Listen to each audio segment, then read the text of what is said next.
Good evening, everyone, and welcome. Let me introduce myself.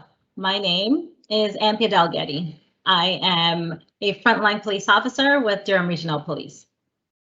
On behalf of the Regional Municipality of Durham, the Ontario Black History Society, Durham One, the Canadian Jamaican Club of Oshawa, and Durham Regional Police, it is my absolute pleasure to welcome and thank all of you for participating in our virtual Black History Book Club. Our goal is to celebrate the many achievements and contributions of Black Canadians, not just in the month of February, but all year round. It is about honoring the enormous contributions that Black people have made and continue to make. It is about celebrating resilience, innovation, and a determination to work towards a more inclusive and diverse Canada. It is also important for each of us to learn about, understanding, and appreciating our differences, to strive towards a future that allows for all of us the opportunity to flourish in a multicultural society where the value and dignity of all is recognized. Now, we will take a moment to deliver on the Acknowledgement of Territory. It is important to make note of the rational and contextual quality of this protocol. An acknowledgement of traditional territory is an invitation to reflect on our relationship with Indigenous nations. When we acknowledge treaty, we are asking individuals to explore their rights and responsibility to place and people. And when land is acknowledged, we are encouraging you to seek out the history and teachings of the natural world. We would like to begin this by acknowledging that the land that we are gathered here on today is the traditional territory of the Anishinaabe Mississauga, adjacent to the Mississaugas of Scugog Island First Nation and the territories covered by the Williams Treaty. This place is and will continue to be home to Indigenous peoples. Let us move forward together with kindness and respect. This is our third of 4 book discussions that we are hosting with various Black Canadian authors throughout the year. We hope you will continue to find these sessions useful and informative. Tonight, we feel very privileged to have not just one, but 2 amazing authors with us to share their thoughts and insights on their books. Nana Abrams and her book, For Black Girls, and Christene Lewis in her book, Hidden Truths, Broken Silence.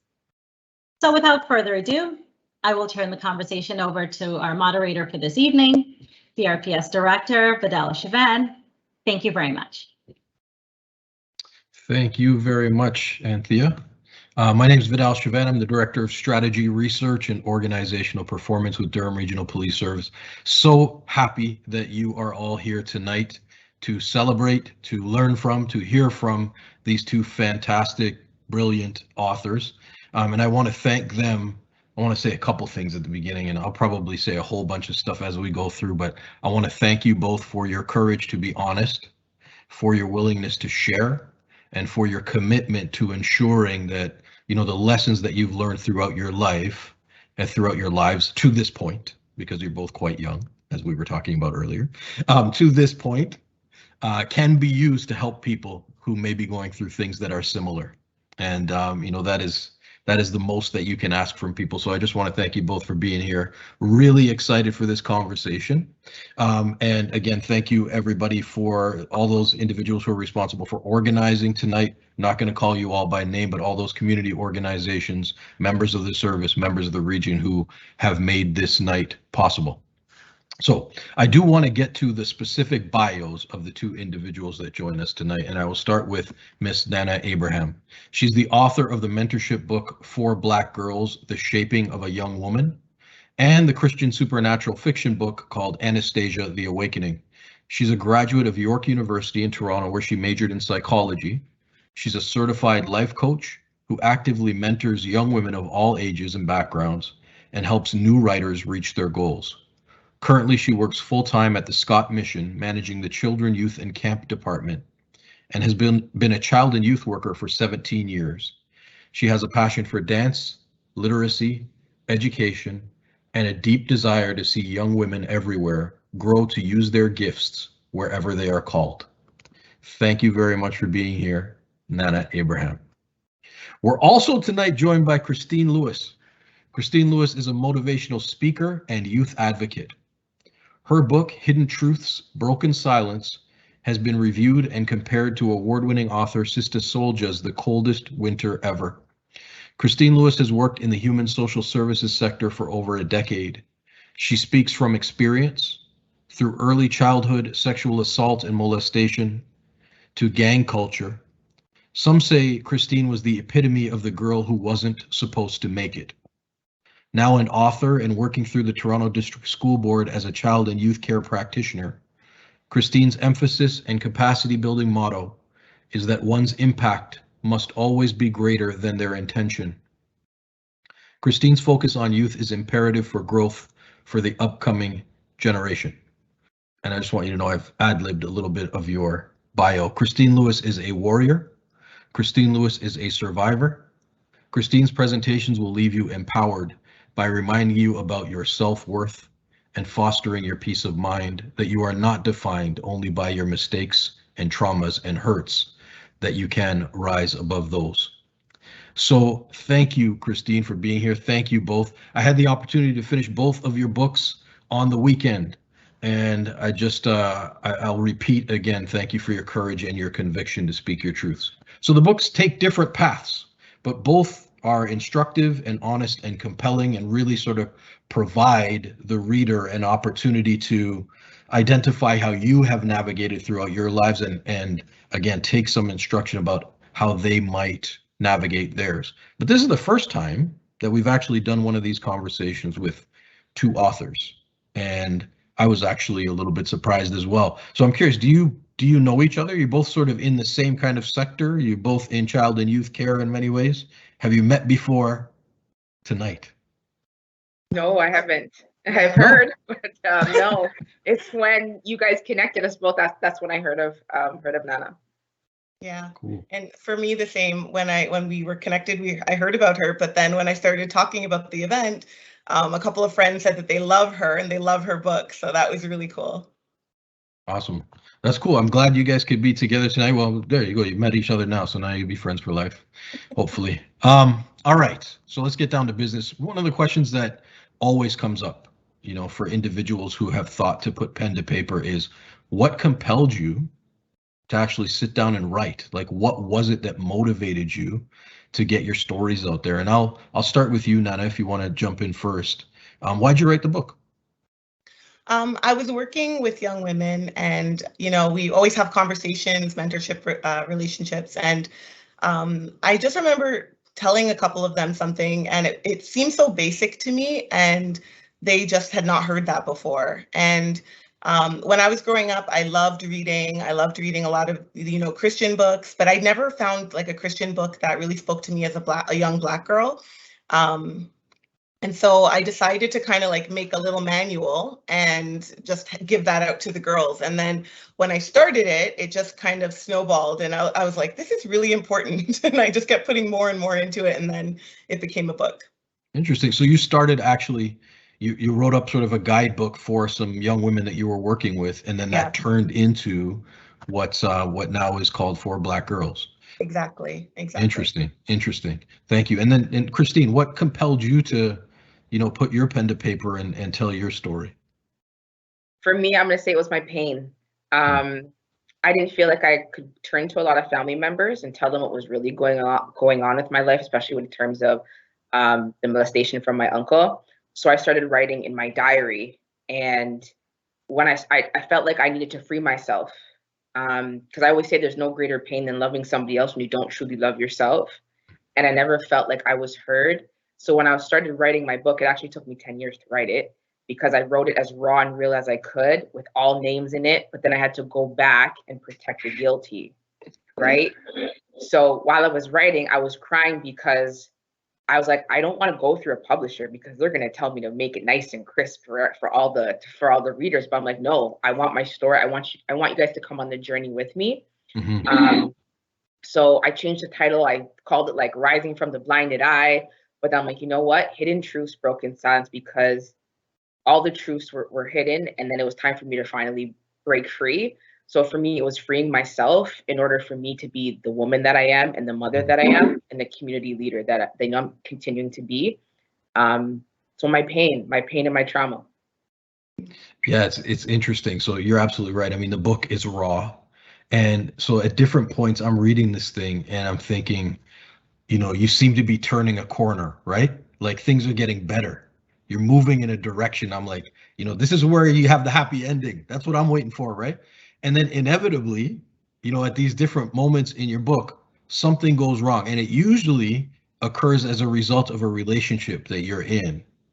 And, this is probably a common story for folks who work with young people. So what advice, what thoughts, what perspectives can you share with young girls, young Black girls in particular, who may find themselves in relationships that they know in their heart of hearts are not healthy?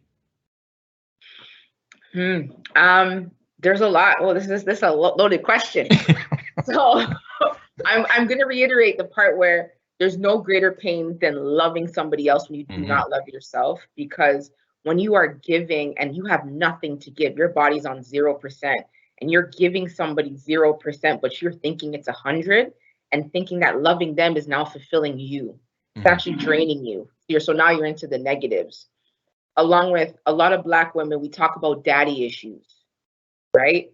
But we have a lot of mommy issues too, because we come from, a lot of us come from broken homes. And usually the stereotype is, okay, the mom is raising the children. But for me, it was the other way around. My dad raised me. My dad is now he's my best friend. But my mom and I's relationship it's still rocky. We're growing through it, we're working through it. But it's building and understanding what those toxic relationships are that you have, whether it's your mom, dad, uncle, friend, husband, wife, it doesn't matter, but you need to set those boundaries within yourself. So a boundary that I have set for myself now is I no longer attend family functions because I don't like the toxicity. I don't want my children around that. I used to go to family functions and my uncle was there, because, it's normal in the Caribbean that, we sweep that under the rug, and I'm not going to put myself through that anymore. So if I want to see my family, we see them on separate occasions, but it's setting those boundaries for yourself. And it's okay to be selfish with your love and boundaries. It's interesting, and we will absolutely talk about that sort of taboo, a little bit later, that, we don't mind other people's business, or we don't talk about family business in the street kind of thing, and the detrimental impact that has, particularly on young Black girls who are suffering from sexual assault or molestation, within their families. But I don't want to run away from the relationship question too much at the moment. The reason why is I'm reading the book, right? And I'm like, nah, she's not going back to that dude again. She's not going to do it. She won't do it. And inevitably at some point you're like, and we got back together, right?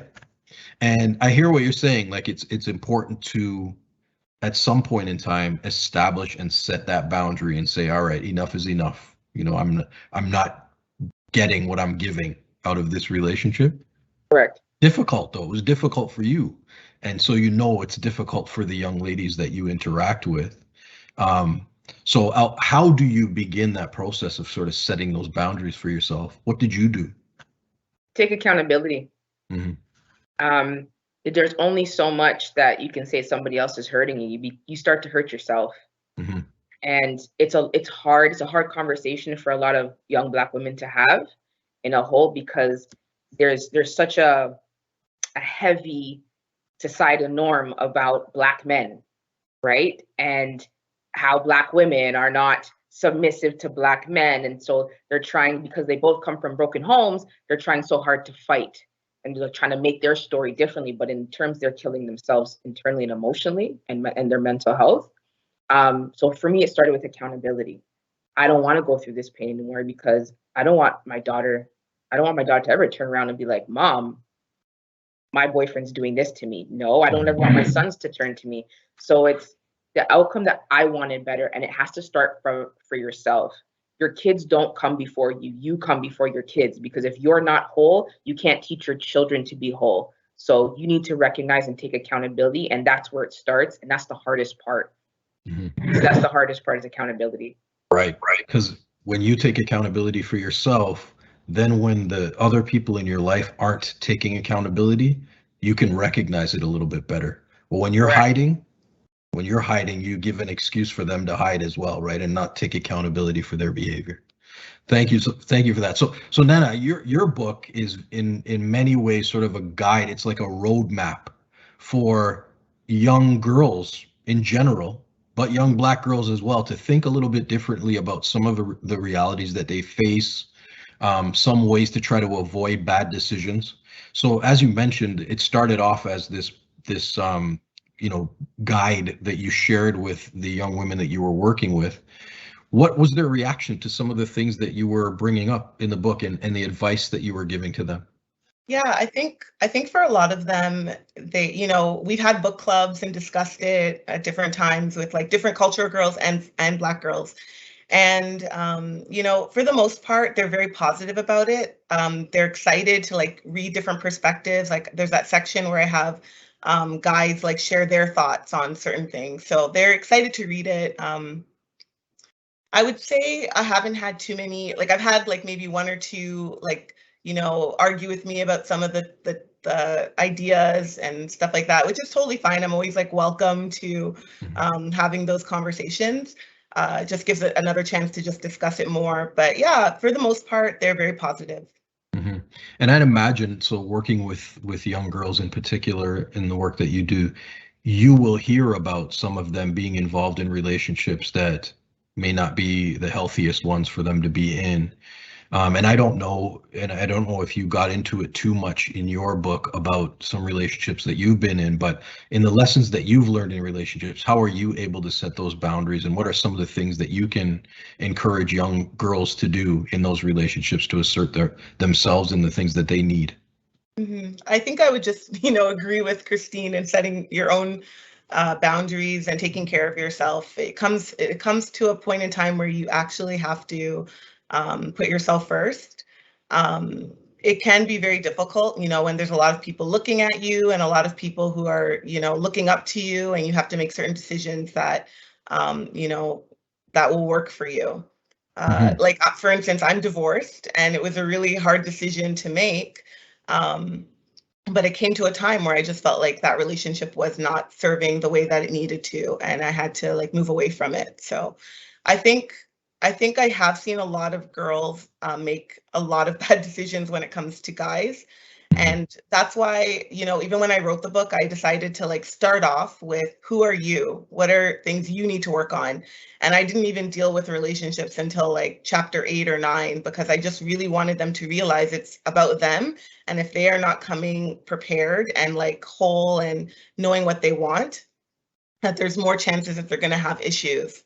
Just even picking the right person and recognizing when they're in a relationship that's not the healthiest. Mm-hmm.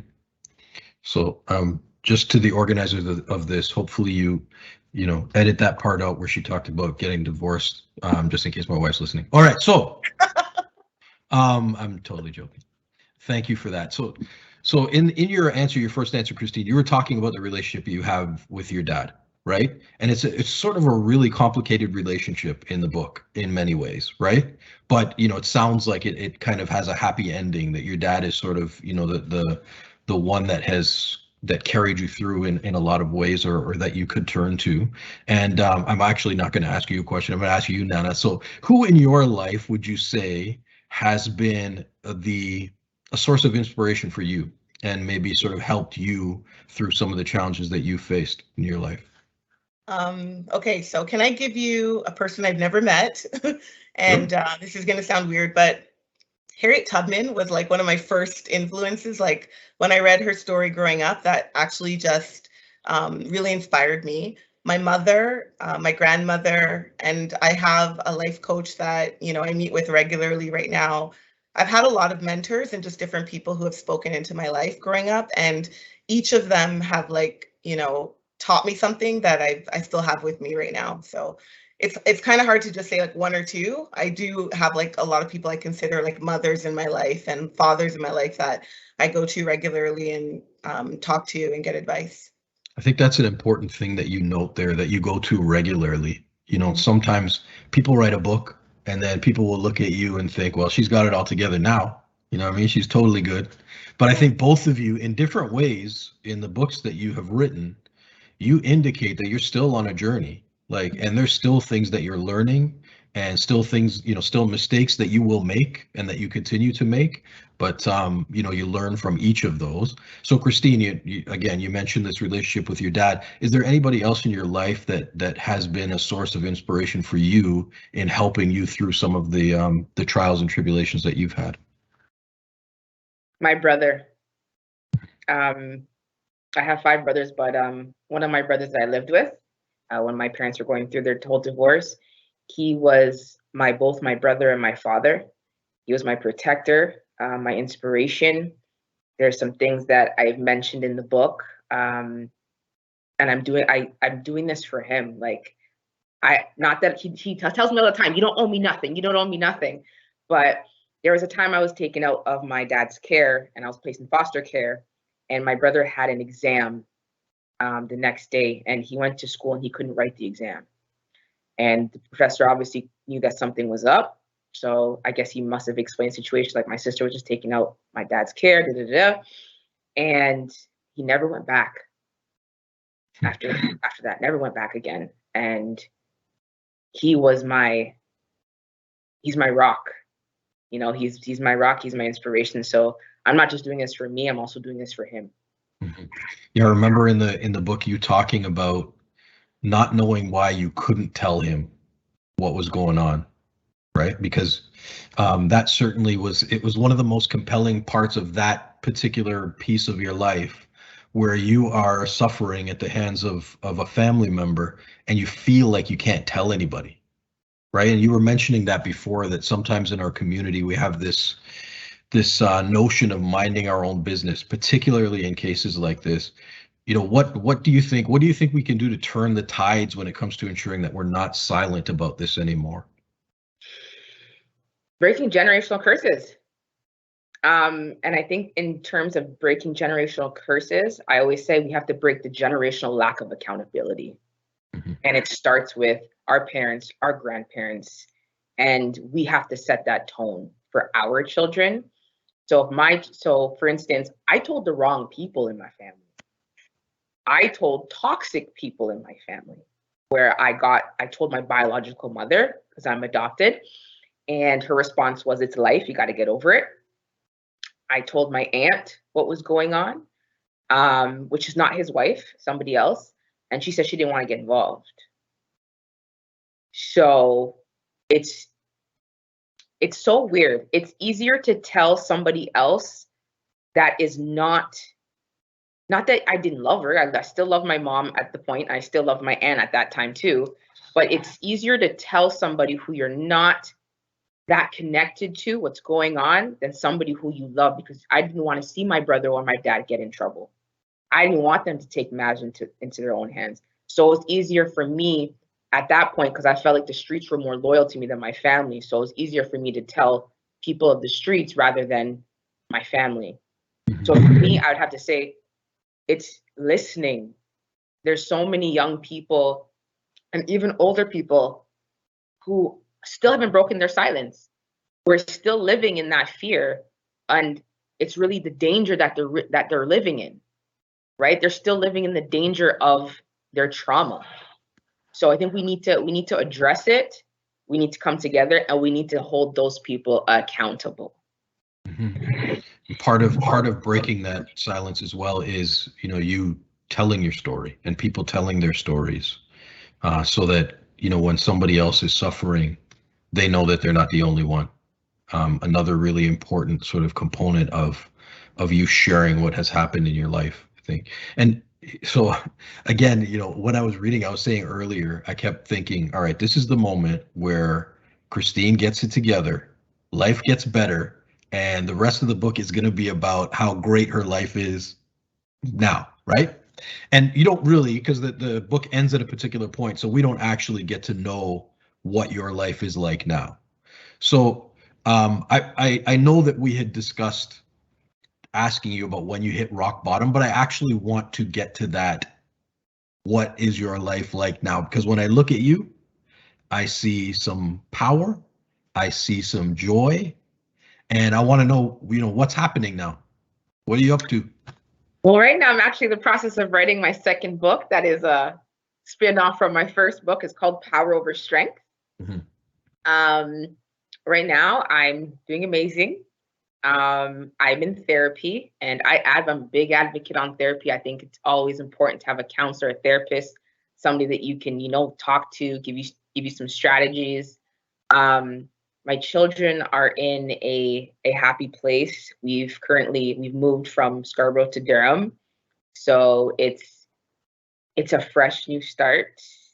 I'm able to set boundaries within my family, so I'm good mentally. Before I wasn't, even when I finished writing Hidden Truths, Broken Silence, I still wasn't okay, because a big part of me was still struggling with the fact that I wrote a book that I had to protect the guilty, and that still bothered me. So now I'm writing a book called Power Over Strength, and the reason why I named it that is because a lot of people look at me and they're like, you're a strong Black woman. You're a strong Black woman. And I correct them. And I'm like, you're only calling me strong based on the inadversities that I had to face, not because of my character or the woman that I am. I said, so I'm going to correct you and say, I'm not a strong Black woman. I'm a powerful Black woman. So there's a difference. So I won't get too much into that because I want you guys to read the book, but yeah. Yeah, we'll talk about that next time. New book time. No, thank you for that. I appreciate that. So, both of you have written these books that attempt to send a message, I think, to the community in many ways, but in particular, I think, to Black girls, right? So what would you say, Nana, if I asked you, what's the overall message that you want somebody to get after they have closed the last page of For Black Girls? What do you think is the overarching message that you're sending? I think to pay attention to your life and realize that the decisions that you make now will and can affect the future. And yeah, that everything you do shapes some of the outcome for later. So not living haphazardly, but just taking time and saying, okay, this area of my life, let me start planning. Mm-hmm. I'm big on planning. I was just gonna say, I got that impression. It doesn't always work out the way you plan, but at least you kind of start off in the right direction. So absolutely, preparation, right? So I should have mentioned previously, for those that are watching, you can put questions in the chat and we'll try to get to them. So one did actually pop up in the chat that I want to get to. I'll throw it to you first, Nana. So why do you think seeking help within the community is so difficult for so many? Like, for example, going to get therapy and engaging in that sort of exchange with a professional. Why do you think that that's so difficult? Yeah, there's a lot of stigma in the Black community when it comes to mental health issues, and we just feel like we should keep everything to ourselves, just like what Christene was saying. There's things I didn't even put in my book because I was like, I don't want to deal with the aftermath of that. And it's cultural. We grow up just feeling like we take care of this. If you're going for therapy, you're showing weakness. So we just try to handle it ourselves, and we can't. And I don't know why there's so much fear about going into therapy, and it's looked at as almost like a weakness, unfortunately. But I think if you are willing to go to therapy, you know that you need therapy, that's a strength. No doubt, no doubt. And you mentioned just a second ago that there were some things that you thought about putting in and you're like, I'm not going to put that in the book. And Christine, I guess the question to you is, because your book is so raw, did you ever have any concerns about writing some of what you did? And I'm certain that there are things that did not end up in there, but yeah, any concerns about some of the stuff that you shared? No. I'm going to say no confidently because I'm proud of where I came from. I'm proud of the mistakes that I made, because if I didn't make those mistakes, I wouldn't be where I am today. Mm-hmm. All right. Well, that was a quick answer, but it certainly got right to the point. You know what I mean? What about you, Nana? Do you have any concerns about writing some of the things that you did in the book? Yeah, I did. I think I didn't want anyone to read. I didn't want any girls to read it and feel bad about themselves. I actually had to change a lot of the wording around, because I went with a Christian publisher and they were like, you can't use that word, you can't say that word, you must say this. So there was a couple of things that I had to say in a way that I probably wouldn't have said it if I was like actually talking to a youth. So those were things. I remember a young girl telling me she read a book once that just made her feel like garbage. And I was like, oh, I hope, like, I just don't ever want to have that happen, you know? And I didn't want them to think that also that everything was a formula, because again, you can plan and it might not turn out the way that you want. For sure. So I think that, you know, it's interesting. Again, your book, and I'll just stay with you for a second, Nana. Your book is really sort of written for Black girls. But I think when I read it, there's a subtext for all of the adults that surround these Black girls in their lives. What would you say is your call to action for adults to help create a sort of better way forward for the girls that are sort of the receivers of the information in your book? Yeah, I think just being a parent or an adult that recognizes the giftings that are in, you know, this young Black girl, doesn't try to put her in, don't stereotype her or put her in a box in terms of what she's allowed to do, what she can't do, and just really empower the giftings. And like, you know, if she wants to do dance, let her do dance. If she wants to write, bring in a tutor to help her write. Just paying attention to what that child needs. And, you know, a lot of young girls are molested growing up. So just believing them and teaching them about how to have ownership of their bodies at a young age. Mm-hmm. Absolutely. And I think, you know, and that's where I kind of move over to Christine a little bit, because again, you know, you both in different ways are writing books that are targeted towards individuals that might be going through particular experiences, and you're both Black women. There's messages in your book, Christine, I think, for the men that you interacted with in your life. What would you say is the message to young Black men who are reading your book? To speak up. A lot of young Black men, I find, they love and they give from the trauma that they currently, from the at the age of the trauma that they received. So you may have a 35-year-old man, but he was hurt when he was 13. So you're really having a 13-year-old man in a 35-year-old body that's loving you.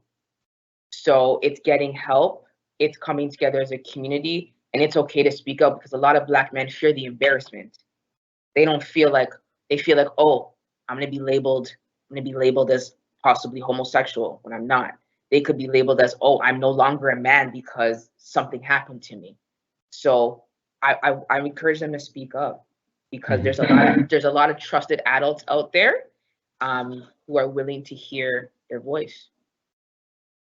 Fair enough. And Nana, same thing to you. You know, I think, and you have a whole section actually that's focused on, you know, boys and men. So yeah, what's the message that you're sending to that group?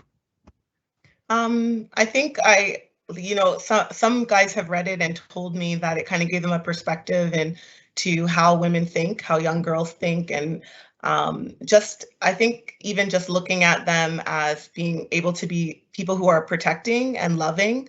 I had like a lot of good experiences growing up with the guys that were around me, and I'm really thankful for that.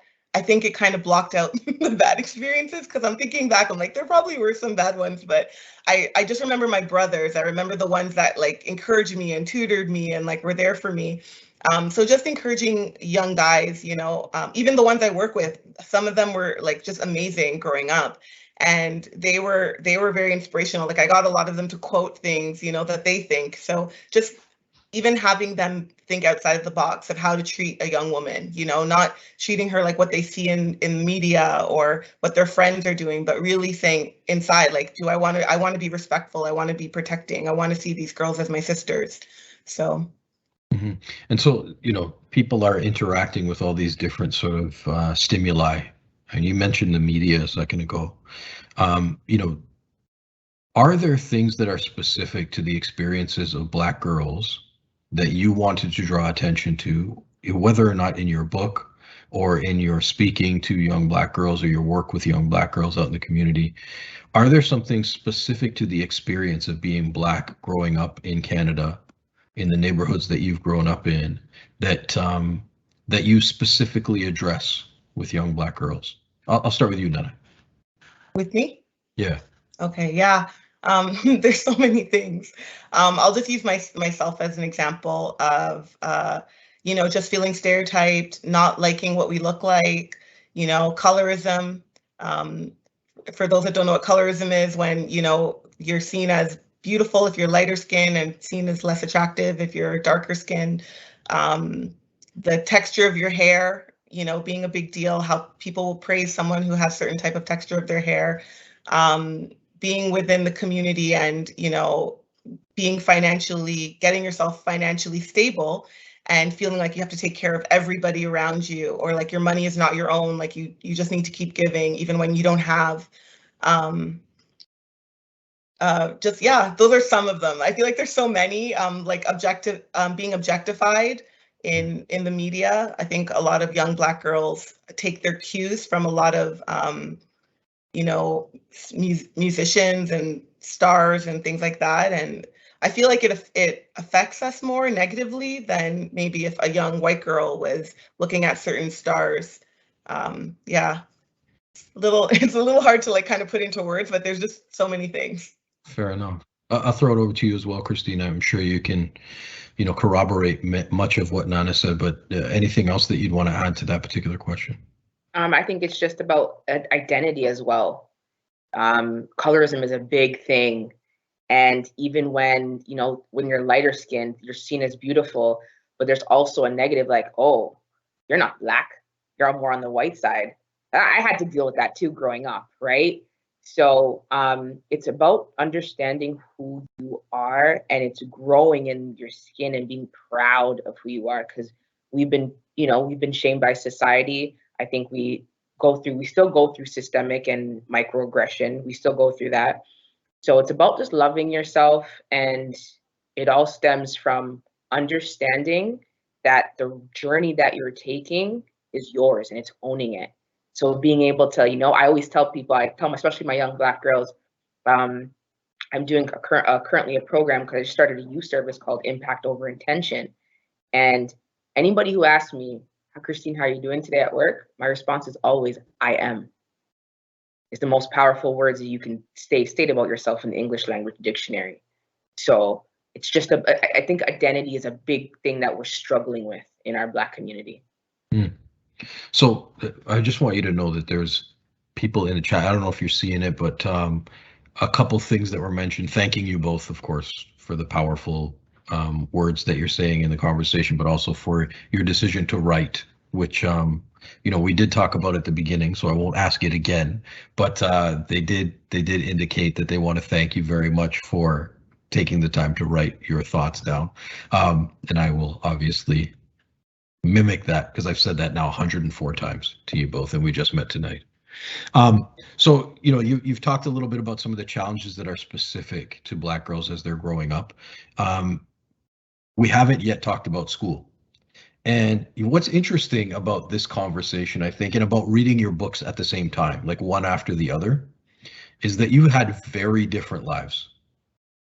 And yet you've arrived at a place where much of what you are presenting to young girls, young Black girls in particular, is common, which I find really interesting. But I want you to talk about your experiences in the education system, because they are very different. and how you navigated through those spaces as you grew up, and how you were able to build some of the resilience to sort of see you through to eventually get to the end of it, because you both do get to the end. You both actually do arrive at post-secondary and finish a program and have done well for yourself. So I'm just curious about your experience in education. I'll start with you, Christine. My experience in education for me personally wasn't a good one. I had, for instance, I'll give you guys an example. I had a guidance counselor at my high school, and I actually got into a fight with a girl. The video went viral. So she put me in a room with another member of that crew, of the leader of that crew, and she goes, and this is a Black woman, by the way. She goes, so if you guys were supposed to fight, who do you think would win? What? So it was adding fuel. It was adding fuel to the fire. I never had support in the education system. For me, my education system, I'm going to say fortunately, continued in jail, where I met a correctional officer. Her name was Cheryl. I called her Cher Bear.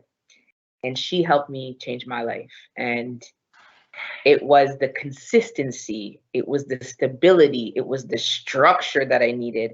Because to be honest with you, if you look at the school system, you look at the jail system, they look the same.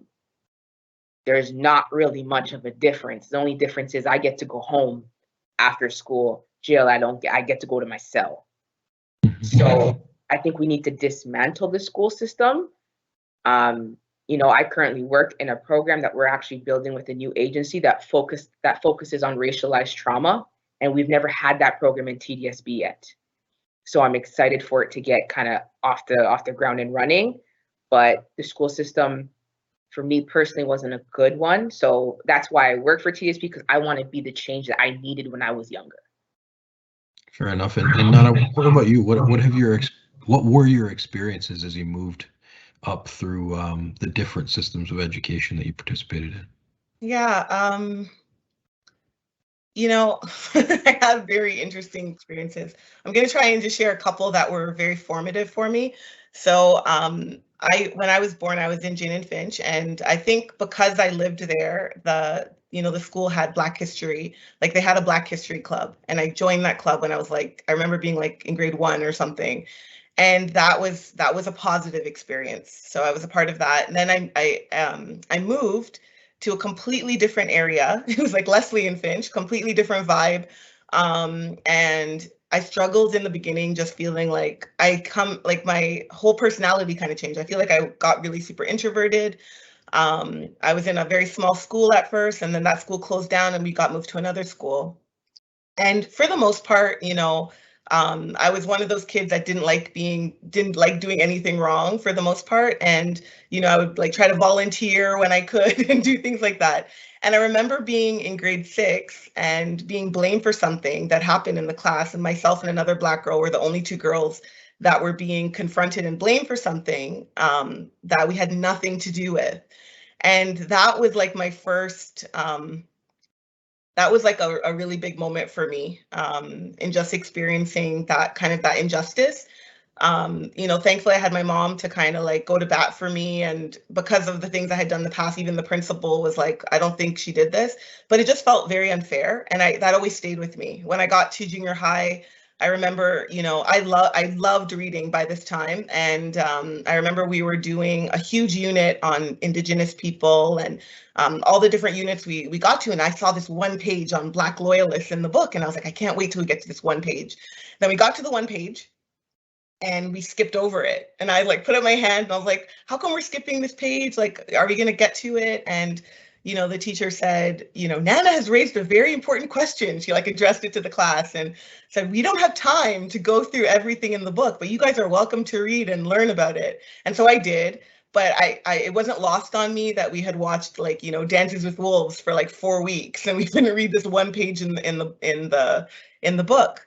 And then, getting to high school and being in a school where, there was only a few Black people when I started at that school.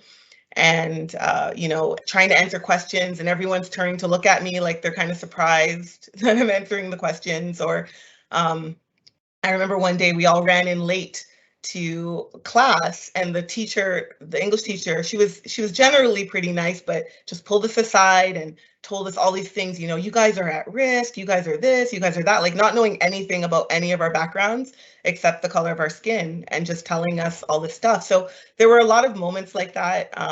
I felt I would say racism in high school, and but my mom had joined like a lot of those groups where they, you know, parents will coach other parents on like how to make sure your child is not getting like sidelined, or you know, the guidance counselor's not giving bad advice and telling you to take, you know, all applied if you're supposed to be going to university, you know, things like that. And there were a lot of conversations. I remember my mom having to come into the school because one of the teachers was giving me like random grades right before I was going into university, and I was doing my best work, and you know, there were a lot of little tricky things. And then I went to York. York was great. I had a good time.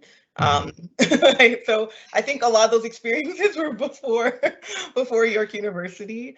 Yeah, so those are my experiences. Fair enough, but it's interesting. Like, so Christine, you went through the school system and you weren't doing that well in terms of your grades or whatever, and you had a whole bunch of stuff going on in your life, and you felt that racism and the weight of the system on you. Nana, you were doing well. You were achieving in school, and still and weren't involved in some of the things that Christine found herself involved in, and you still felt the weight of the system on you. Interestingly enough, right? Yeah. And you know, I'm a postdoctoral research fellow at the University of Toronto, so we're doing a pan-Canadian research study on Black student university access. And these are Black students who have actually achieved, they're in university, right?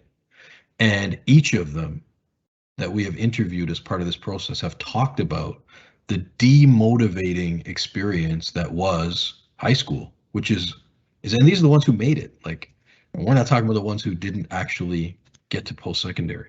Not that university is the panacea, but you know, it's really interesting that you could be doing completely polar opposite things kind of in your life and still feel the weight of the system on you because of the color of your skin. Can I make one comment? I actually forgot to say.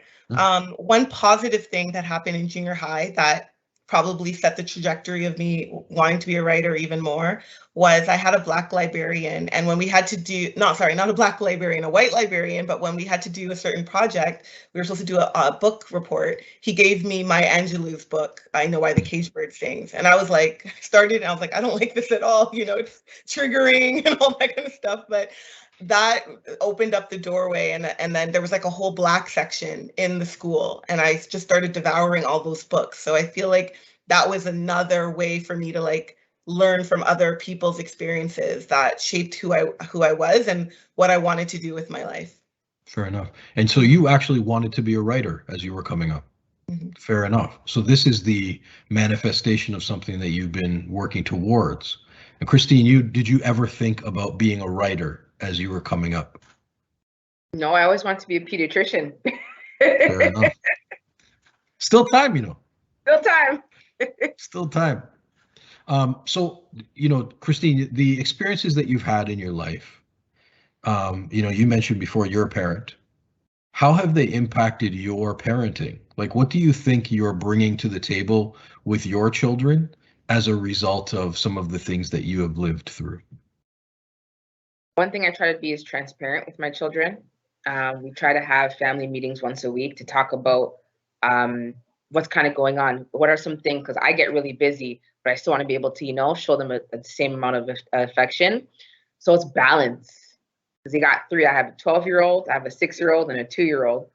So it's about balance. And one of the things that I try not to do is try not to be too hard on my kids, especially my two young Black kings. I try not to be too hard on them because I don't want to put them in a cage, because they say, there's a saying, when you let that bird out the cage, it's hard to get the bird back.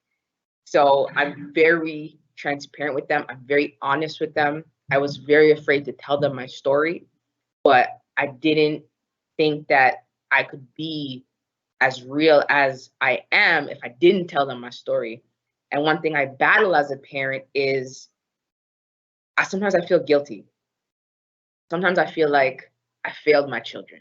I still struggle with that feeling because, especially with my 12-year-old, I was with his father and it didn't work out. And then I went to somebody else. That situation didn't work out, right? So I felt like I failed him more because you already put a man in your life. Your dad didn't want you. And now I put another man in your life who's not consistent. So I still struggle with the feelings of failing my children, but I know that I really didn't. But it's more or less a me problem. So I try not to direct that onto my children, but they are my biggest blessing and they're the greatest honor. And I thank the Most High for blessing me with them. Fair enough. What are your children's names? I should have asked. What are their names? Akil is my first one, Michael is my second, and Ava Rose is my last. And she's the one that's gonna be like me. She's 25. That's the one who scares you the most. Yes. Fair enough, fair enough. And sorry, Nana, I don't know if you have children. I didn't ask. Okay, good. And you know what? That's like totally inappropriate for me to ask, so I apologize right now. That's why it wasn't even one of the questions, but I just threw it in there because I felt like it. I'm sorry. Fine. I'm going to ask you this again before we leave, but I want to ask you now because people are asking. So Nana, your book is called 4 Black Girls: The Shaping of a Young Woman. Where can people get it? Yeah, they can order it to their bookstore or they can just buy it off of Amazon. I also sell it. They can connect with me on social media and I can give them more details. Cool. So social media, do you have a website or your social media? Yeah, I have a website. I have a blog for Black Girls with a Z, for blackgirls.com, sorry. And my social media on Instagram is for Black Girls as well. Okay. And Christene, same question. Hidden Truths, Broken Silence. Where might people be able to get it? My book is available internationally. It's in all major bookstores. If you go on my Instagram, it's Impact Over Intention. There is a link in my bio that will lead you directly to there. And it's come up in the chat. What are your Twitter handles? People want to know. And IG. Why are people asking about Twitter? Get old. And your IG handles and stuff. Tell people your handles. I'm the same across, like for Black Girls, a great across for everything. Also Nana Abraham. You can find me on Twitter, on Instagram, on Facebook. For me, I'm kind of different. Instagram is Impact Over Intention. My Twitter, I haven't used that in so long, but my Twitter is like _ Broken Silence, I believe. I'm also on LinkedIn, Christene Lewis. When you're spelling Christine, it's not I-N-E, it's E-N-E. And a lot of people make that common mistake. And I have a website, which is www.brokensilence.me. Fair enough. So the next question is about your future. So you're both in situations now. Christene, you mentioned you're working on a book. You're also working at the Toronto District School Board. What does the future hold for you, Christene, in terms of your plans for next steps? I plan on leaving TDSB very soon to fulfill my youth service, which is Impact Over Intention. Okay, and I'm not laughing because that's not a good idea. I'm laughing because maybe you don't want to say that right now. So we'll get the editor to pull that one back. We'll pull that one back. We'll pull that one back before. Sorry, go ahead. Building my youth service. I'm also a motivational speaker, so just kind of going around and spreading the message and writing my book. My new one is called Power Over Strength. So those are my little I should say my big projects over the next course of a while. Fair enough. And Nana, how about yourself? Writing more books. I'm working on one right now. I just want to get more books out there, and also writing coaching, life coaching, doing more of that and just working.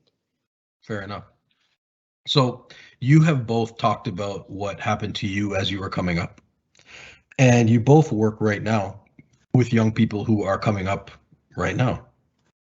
Have you seen a difference? Like, can you notice a difference in what young girls have to experience now versus what you experienced coming up in your own life? And what are those differences? And and what are the similarities? And I'll start with Nana maybe. Okay, I'll say a positive one that I've noticed. So one thing I've noticed is when I started working with the girls, my hair was straight, and I remember when I went natural, a lot of the girls were very upset. They were just like, "What are you doing? Like, why would you cut off your hair?" You know. And now, like within 10, 15 years, it's like most of the kids' hair is natural, and they've embraced it. And the teenagers are wearing their hair natural. That was like unheard of when I was younger. Like you were trying to slick back as much as possible. So that's one positive thing that I've seen, just that embracing of natural beauty. And especially within the community that I work, I just love looking at the girls with their afros and their hair puffs and their braids and everything, just looking so gorgeous. Where do you think that comes from? Like the difference? Like what would you account for the difference in that regard? I think there was definitely a movement that happened in the early 2000s, and a lot more knowledge about hair, a lot more embracing it. A lot of YouTubers were putting out a lot of information, and then some of the stars started wearing their hair natural. And like I remember when India Arie came out, everybody was like, "Wow, this woman!"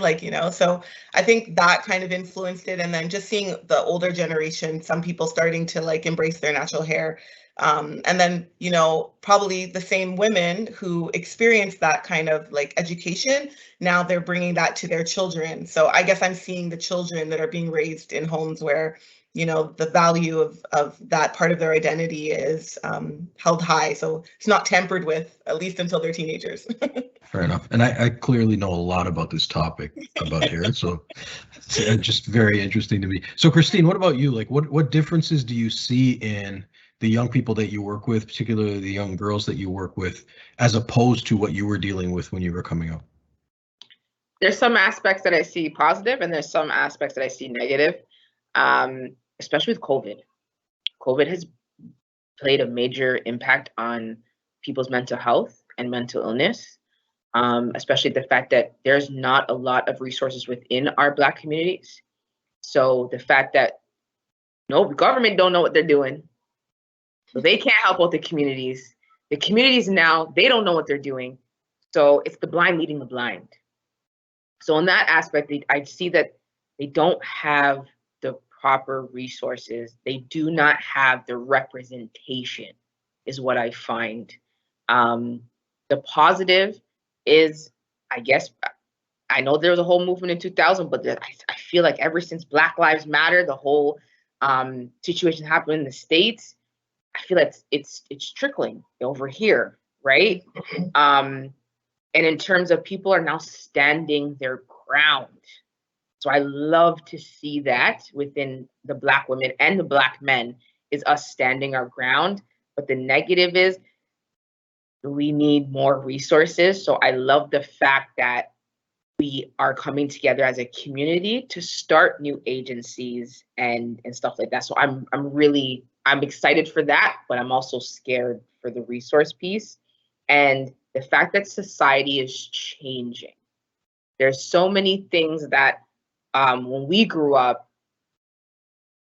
that wasn't around now, and vice versa. So I find that the youth are confused as well in finding who they are, struggling with identity, where they come from. So I find that the amount of things that society is now pressuring on the youth, and the fact that they're pressuring the youth with no real navigation is leading them down a road, because nobody knows this, but I'll share this with you. The suicide rates have gone up high.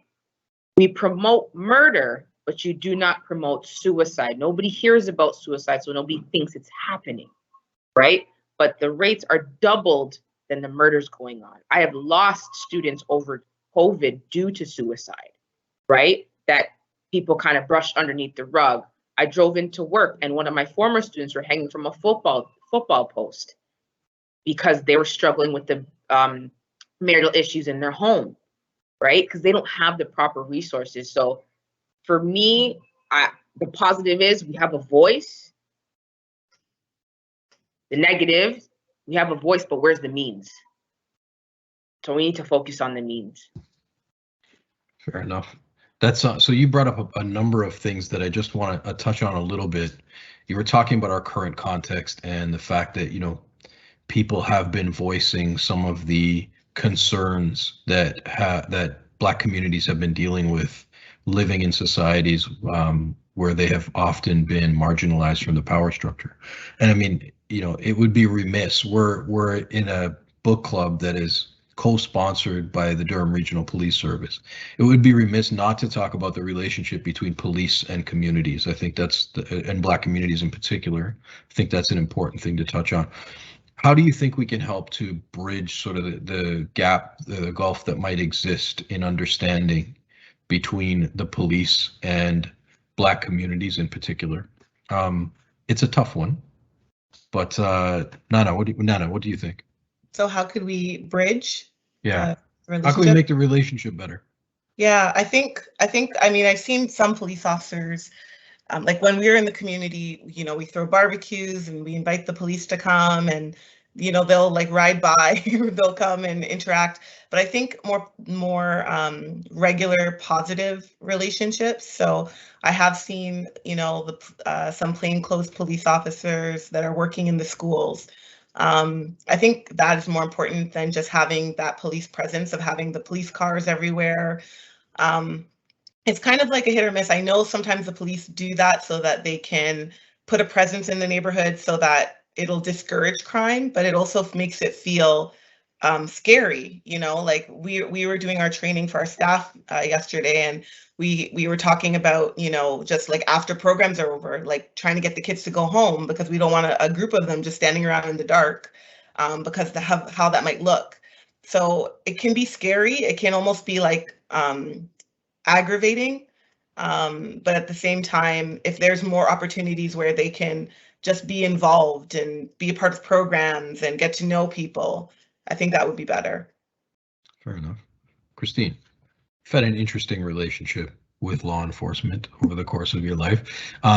What's your thoughts on that question? Take off the uniform. If you're going to come into communities and you want to actually build with youth and connect with them, take off the uniforms. I know that they do a lot of basketball and picnics, but the uniform is still there. So you're not really connecting with the youth on a personal level. You're still connecting with them on the professional level. So they're still creating that barrier. When you show up with a gun on your waist and pepper spray and a baton, you're still creating that barrier that you're superior than them. When in fact, you're just another person. So it's coming to them as who you are first individually, your profession second. I think it's having honest conversations. I know that Durham One has been doing surveys. I know Toronto's doing the same thing, bringing youth together and then having them be able to connect with a police officer, and being able to ask those tough questions. If this happens, what do I do? Me personally, for me, I'll tell you right now, I'm still working on my relationship, because now that I'm a motivational speaker and the work that I do now, I had to go through therapy to mend that relationship with the police, because I felt that they did a disservice with me when it came to the molestation of my uncle, right? So that specific region, I had to now do a major hurdle jump over, like, okay, that was my past. I'm now walking into my light and I'm walking into my power. So being able to change my narrative with them first was a huge growing stepping stone for me. And I think that they need to do it within the Black community, especially within the Black community, but also, and it's a big thing, police need to hold police accountable. Mm-hmm. And things stop getting swept under the rug and being brought to front line. I think that's a big piece of it too. Thank you both. So being a part of community, attending events, participating, potentially out of uniform, coming across as a human being, and then of course holding one another accountable. Yeah, and I will also add educating the police about just different cultures. I know that there's obviously different people, backgrounds that are police officers, but making it mandatory for everyone to participate in things that could be seen as aggressions that they could be doing without even knowing, and screening. Fair enough. So again, in your response, you mentioned a few things. We talked about the fact that, this has been sort of a couple of years now of advocacy around trying to improve the realities for Black communities in society. But you also then mentioned the impact of COVID, in particular on the mental health of some of the young people that you work with. So one of the questions that has come up in the chat is around social media and the impact that social media has on young people right now. And I'll throw this one to Nana first. Some people call it a blessing. Some people call it a curse. What's your thoughts on social media and the impact that it has on young people right now? I actually talk about social media in the book, and I made a joke about selfies because back then they had just started, and now it just feels very dated because selfies are so normal. And I feel like that's just kind of like how the whole thing is going. It's like things that were so weird before, just being on your phone all day long, staring at a screen, looking at tons of pictures of different people and videos of people dancing. All this stuff would have been so weird before, and now it's so normalized, And I feel like that is harder for young girls. I remember seeing a woman's body that was completely manufactured, and people posting at the bottom like goals, and I'm just like, it's not even real, So that separation of like reality and just fakeness, a lot of kids can't decipher between that, and they're constantly faced with even for young guys, they're constantly faced with all these options, and then young girls like all these comparisons, and guys too, they have the comparison, but it's overwhelming. I think it's very overwhelming, and I don't know how. That was actually something with the other question you asked. I don't know how kids are functioning with that and what that's actually doing to their brain long term. But that's something we didn't have to deal with when we were growing up, and you had that opportunity to read and do other things, be outside. And now it's like more often than not, kids are on their phone. Like just trying to get kids to read is a big deal sometimes, For sure. Christine, same thing. What are your thoughts about the impact that social media is having on young people right now? Social media I always say social media is the devil. It's the devil. It has taken over their life. You got Instagram, now you got Snapchat, and now TikTok, which is the new thing. Everyone trying to become viral on TikTok. It was so interesting to see when Instagram, Facebook, and WhatsApp went down. My students, they didn't know what to do with themselves. I was like, guys, there's games, talk to each other, We ended up sitting down playing Jenga and playing Monopoly. There was such a disconnect. It's like, what do I do? They didn't know what to do with themselves. But it was a good teaching point when everything shut down, because I'm like, look, guys, there's something called being addicted to social media. So as I said, I think social media is the devil, but I think that especially when that service went down, it was a good teaching tool. It was a learning opportunity for them to understand, like, being social just doesn't mean social media. There's actually social interactions with real people, real time. For myself, and I always encourage my youth, be careful who you follow on Instagram. Whether it could be your favorite celebrity, but if they're not posting positivity, it fills your subconscious mind. So when you like something, you're telling your subconscious mind that, yeah, you know what, I'm okay with this. Like I don't follow the Shade Room, Six Buzz, none of that because of what it promotes, right? So I always tell my youth, be careful what you're feeding your mind on social media, because social media is changing, and it's changing rapidly. And the most silliest, dangerous things are becoming viral and the new sensation. Like, let's talk about the crate challenge. Let's talk about that. What community was it brought into? I've never seen crates for sale until now. So as Black people, we are both the products and the consumers. But now where's the crate challenge? Crate challenge is gone now. It's disappeared because there's something new that is now taken over. So I think we got to be very mindful within our Black community what we're feeding our minds through social media. Fair enough. I'm not gonna lie, man. When everything went down, like WhatsApp is how I talk to my mom.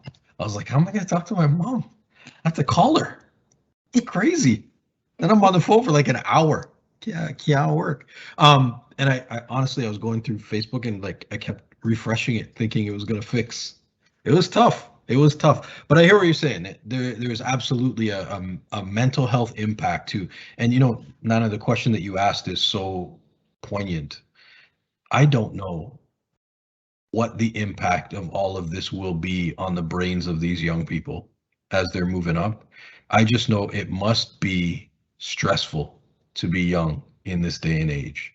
And especially during COVID, but even pre-COVID, the idea that if you make a mistake, 100 million people could find out about it in an hour is a heck of a lot of pressure to be living under.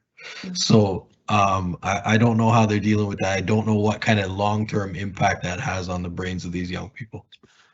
Anyhow, we are coming close to the end. I want to make sure that I leave some opportunity for you. If I have not said anything or asked you anything that you wanted to share with people about your books, about your stories, about what they can get from picking them up and reading them, maybe if you can just take a second and plug the book, tell people why they should read it, what they may get from it before we hang up. I think that's going to be important. So I'll start with you, Christene. Hidden Truths, Broken Silence. Why should the individuals that are listening right now pick it up and check it out?